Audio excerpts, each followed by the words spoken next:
Секојдневно во билтенот на МВР може да се прочита колку граѓани биле тешко или полесно повредени и колку го загубиле животот во сообраќајни несреќи, кои за жал секогаш настануваат поради невнимание и непочитување на правилата за возење.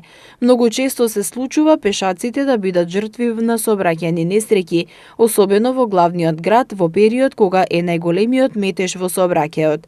Пешаците се една од најранливите категории, па затоа треба да се внимава за поголема безбедност, а за возачите кои не внимаваат на пешачки премини, постојат и поголеми казни. Возачот е должен да обрне внимание на пешаците кои се наоѓаат на коловозот или кои започнале да чекорат по коловозот.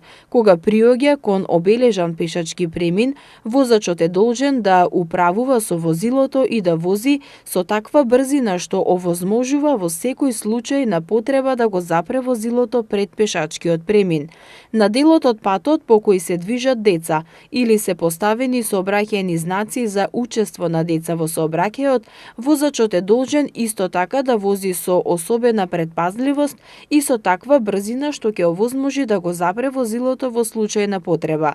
За непочитување на овие правила предвидена е глоба во износ од 200 евра во денарска противредност. Граѓаните велат дека голем дел од возачите возат пребрзо и не ги почитуваат сообраќајните правила. Тие бараат од полицијата да се воведе поголема контрола за поголема безбедност на пешаците во сообраќајот.